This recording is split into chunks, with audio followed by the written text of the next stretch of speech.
Hi there, this is Chris, Chap in the Cap, Motolegends. Important video today.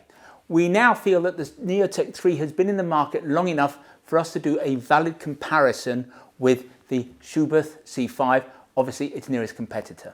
We hope you enjoy the video, and if you do, don't forget, subscribe to the channel.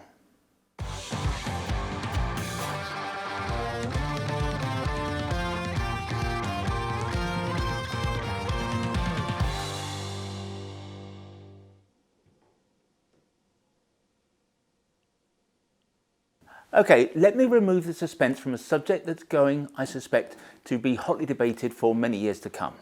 I don't want anyone to think that I've gone all soft or politically correct, but I can reveal the result of our deliberations now. And it's that the best helmet here is going to be the one that fits you best. Now, this may sound like somewhat of a cop-out, and that's not normally the way we do things here at Motolegends. We're not afraid of taking sides, but hear us out. Both these helmets exist in the rarefied atmosphere of the upper echelons of the helmet market. There are no turkeys here. The C4 can be consigned to history.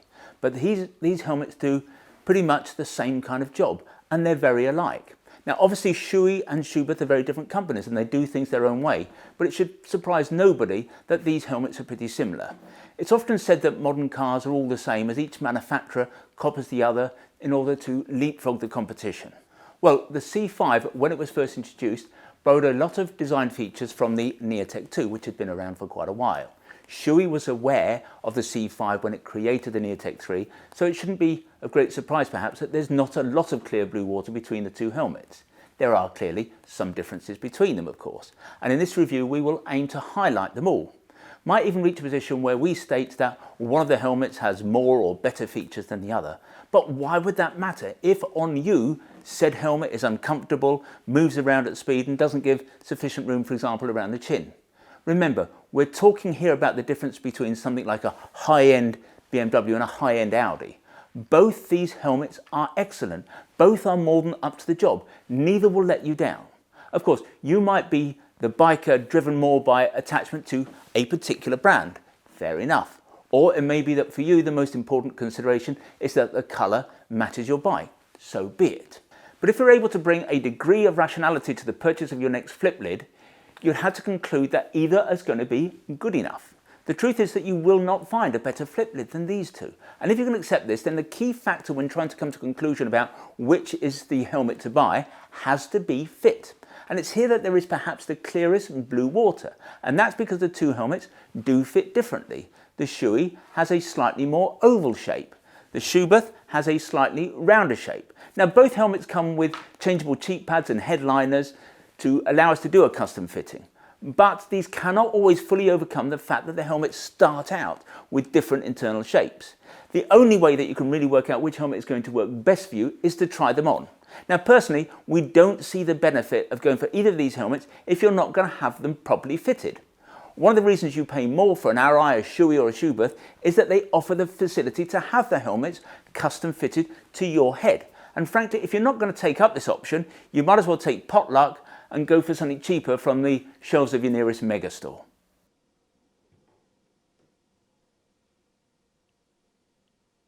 One of the reasons that many people go for a flip lid is that they are quieter.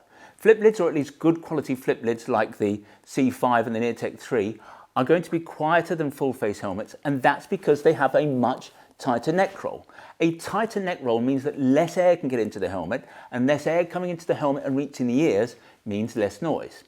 Now, you cannot have a particularly tight neck roll on a full face helmet because you've got to have this big old hole to get your big old head in on the underside of the helmet. You can have a much tighter neck roll on a flip lid because of the way we get into it. And what happens is we pull the sides apart, we drop our head into it, and then the sides rebound back into the neck. I think that's best demonstrated actually by looking at these two helmets. This is the Neotec 3, this is the GT Air 3. It's the sister helmet to the Neotec 3, almost identical in every respect except that's a full face helmet, this is a flip lid. And you can see the difference in the size of the hole. So you've got your head in there, that is very tight around the neck. You do the same with the GT Air 3 and you've got much more space, much more air is going to get in. Now, the C5 and the Neotec 3 are both going to be quiet helmets. In fact, we're almost certainly talking about the two quietest helmets on the market.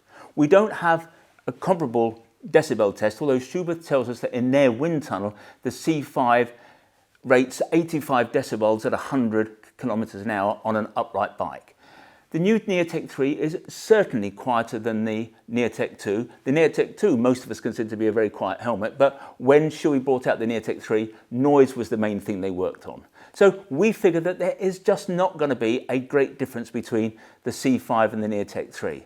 The bottom line, both these helmets are as quieter as it gets. How quiet either of them is going to be on you will come down to the quality of the fit and how well it seals around the face. Personally, I've got to say that whenever I go out on the bike, whatever helmet I'm wearing, I'm always struck by how horribly noisy it is. So really, if noise is a major factor for you, you're just going to have to take the car. It's going to be, I promise you, a lot quieter.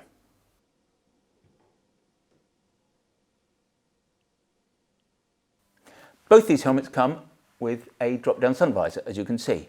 Personally, I would never choose to ride without one. The Shoei sun visor might just come a little bit lower, but I have to say it's in the margin. For those who are really bothered by the sun, of course, there is the Schuberth E2, which is basically the C5 with a peak attached. Albeit it then becomes a C5 that might generate a little bit more turbulence and, as a result, a little bit more wind noise. Venting on both helmets is similar.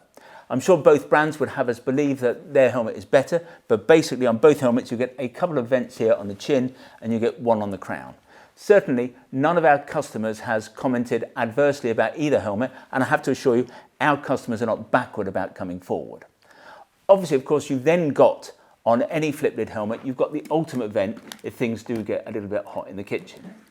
If push came to shove, I could make a case perhaps for the Schuberth having slightly better venting, because it's got this rather clever rocker vent here on the front, and what that means is that when you're canted forward on the bike, that's going to send air in behind the visor, so it's going to direct air behind the visor, and the aim of that obviously is to stop the visor fogging up, and that's important because flip lids like these undoubtedly have a greater propensity for condensation than your average full face helmet. Now under 2206, under the 2206 regulations, both these helmets have a locking mechanism for the visor. The lock on the Shoei, I have to say, does feel firmer and more robust, and as though it will seal the visor better against the rubber beading that runs around the aperture of the visor, and this might indeed help prevent rain running into the helmet. The central lock on the Shoei, however, is quite fiddly. It's quite firm, and I think that with a winter glove that could be quite difficult to find and operate. The opening of the visor on the Schuberth is much easier, but the mechanism feels somewhat flimsy by comparison, and in the lock position, I have to say, it doesn't really feel very locked. Now these days, a lot of people find it important to have what is known as a crack position on the visor. That is not a position that enables you to smoke drugs as you're riding the bike. What we're talking about here is a very small opening that allows just a little bit of air to get into the helmet as you're riding along. Well, I have to report that neither of these helmets is very good in that respect. And that's partly down to the fact that the détente mechanism, as it's known, on flips is never very strong. And it's never particularly strong because there's just too much going on here in the pivot position. Normally these détente mechanisms, even on helmets like this, are strong enough to hold the visor open when they're wide open. But when you want the visor low, it's just not strong enough.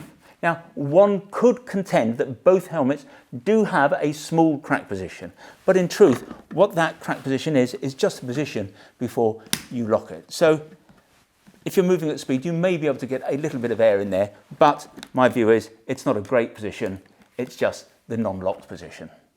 Both these helmets have 120 pin locks, as you might expect at this end of the market.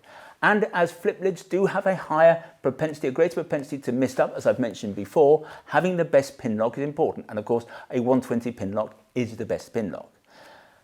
As far as the comms are concerned, both helmets I think are going to be almost identical because both have integrated units. They are based on the Sena 50S. Now, I did recently have a very strident customer write to me to tell me how much better the C5 was than the Neotec 3 because the comms unit was truly plug and play.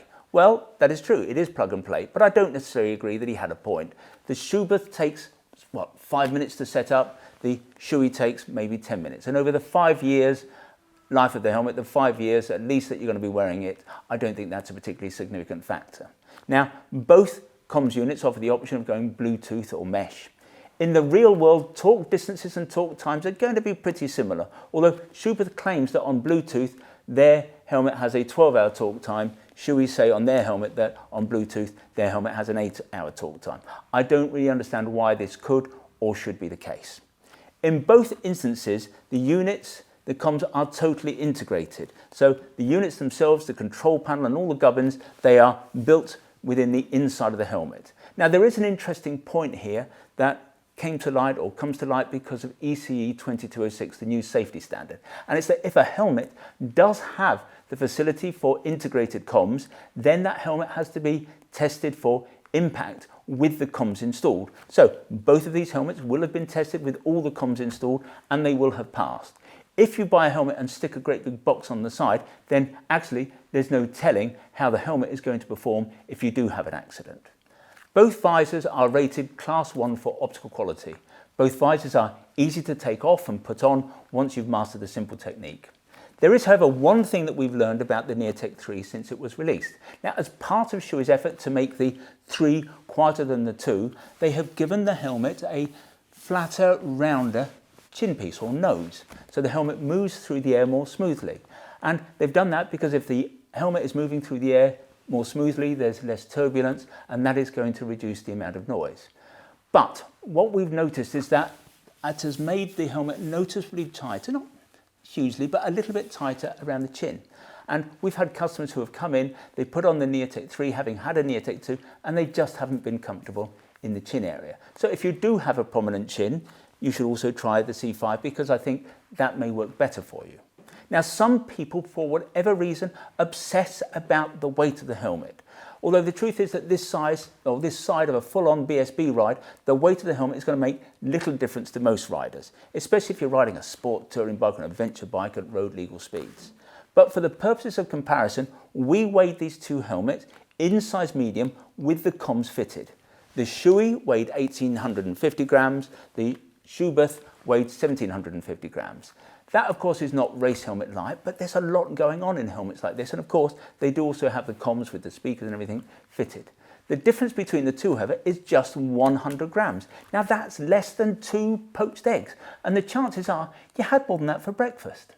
For some people, for reasons that I don't fully comprehend, the physical dimensions of a helmet seem important. Our view is that it's a difference that just doesn't make a difference. Or if it does, it's only when you look at yourself in the mirror. How a helmet looks in relation to the size of your head will often be dictated by something as simple as whether your head goes into the smaller or larger size within a given shell size. It's therefore just the luck of the draw. On average, however, it might be said that a Shoei helmet will appear smaller on a greater number of people because it comes in 3 shell sizes as opposed to the Schuberth's 2 shell sizes. But as I've said, to us, this is just an irrelevance.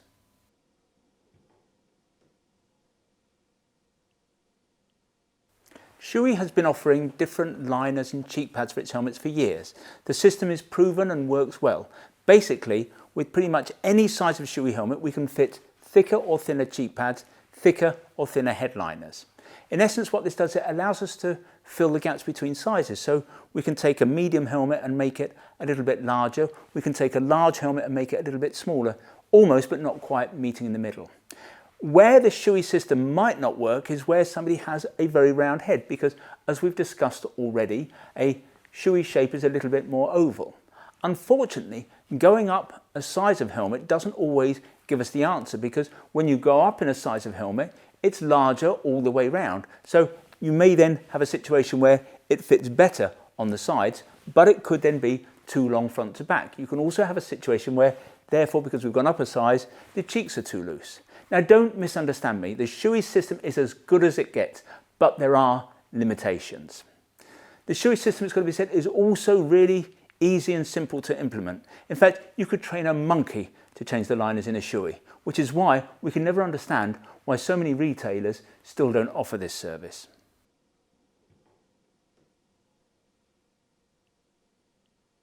The C5 is the first helmet for which Schuberth has supplied exchangeable interior parts. It's a facility that's long been considered to be the mark of a premium quality helmet, and as Schuberth wanted the C5 to be seen as a legitimate competitor to the Neotec, they built it into the new helmet's design. Now, changing the pads in the C5 is not quite so easy as it is with the Neotec, and one of the considerations is that the Schuberth has what are called Arrow straps. These are straps that are riveted to the back of the helmet. They come down, they run through the cheek pads and join the neck strap. It's a system that's designed to make it impossible for a Schuberth helmet ever to come off in an accident. The upside of the Schuberth system is that it does, in theory, allow us to change the internal shape of a helmet, and to an extent it does. We can make the internal shape by using the right combination of pads. We can make the internal shape a little bit rounder or more oval. But there are some issues still with getting a perfect fit on the Schuberth. And the problem comes down to the fact that there are just two shell sizes. And what we find is that the gulf between the large size and the XL size is simply huge. So if you're someone who wants a 59, or let's say you fit a 59 helmet, if you find it just a little bit tight, we'll try to put you in the 61, and that then will sit on you like a bucket. And unfortunately, the pads will not fill that gap. Strangely enough, we never came across the same problem with the C3 or the C4. Another quite annoying factor with the C5 is that we can only custom fit 3 out of the total of 6 sizes. It kind of feels as though Schuberth has only made a half-hearted attempt to make custom fitting work. And there's the possibility that this corner cutting may indeed cause some retailers to come to the conclusion that actually it just doesn't. And then there's the cost of Schuberth's pads and liners. Now, we don't know if this is just a UK thing, but in this country, Shoei supplies headliners and cheek pads to retailers on a kind of exchange basis, and so there's no charge to us, and clearly there's going to be no charge to customers. By contrast, Schuberth charges for its liners. So there's a combination where if you need a particular set of neck pads, top of head pads and cheek pads, you could be in for a cost of over £130. And we don't think that that is acceptable, that in any version of the world that somebody should pay an extra £130 to get a helmet they've bought to fit them properly. Now, here at Motolegends, we do not charge for these pads when you come in to see us for a custom fitting, although other dealers do. I think what this shows is that Schuberth really has not fully embraced the importance of getting the fit right. The bottom line here is that we can only work with what the two brands give us. There's never an absolute guarantee that we can get a perfect fit for anybody in either helmet, but I have to say that rarely do we fail to get a pretty darn good fit from one of them.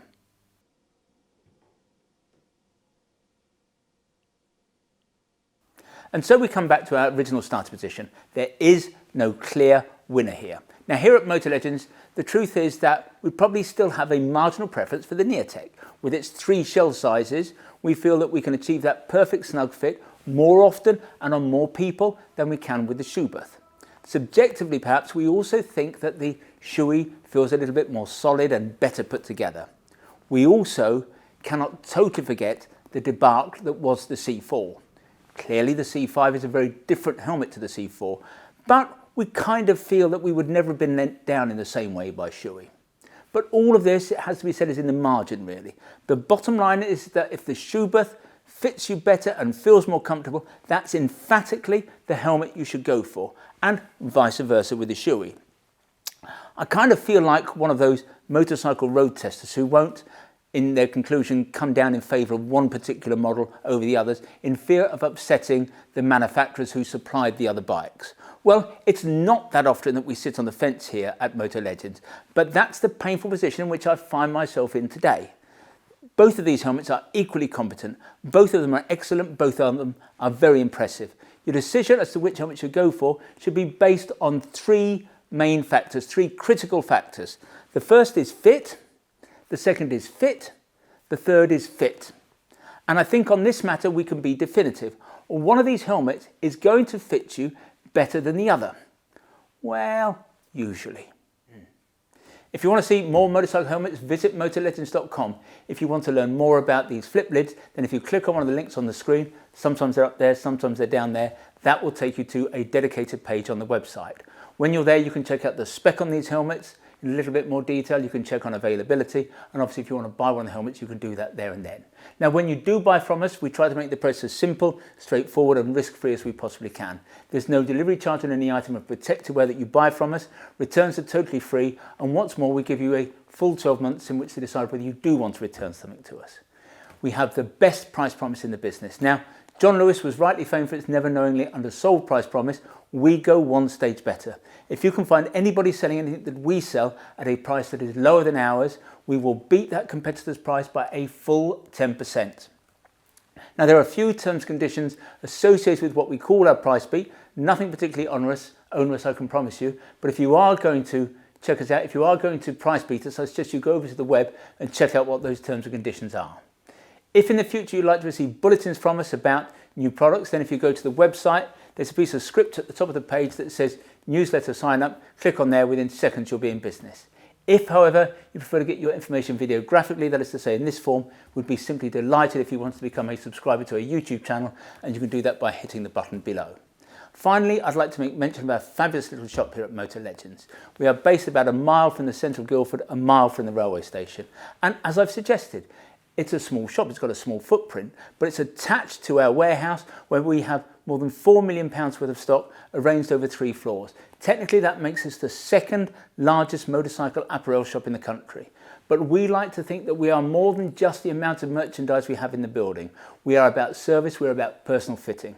If you want to check us out, visit Trustpilot. We have the highest 5-star ranking in the business. When you come and see us, we'll serve you only the finest Italian illy coffee, or we'll serve you proper Yorkshire tea in a proper teapot. And who knows, if you're lucky, you might even get to sample one of our delicious motorcycle-shaped shortbread biscuits. Anyway, this has been Chris. I hope to talk to you again soon.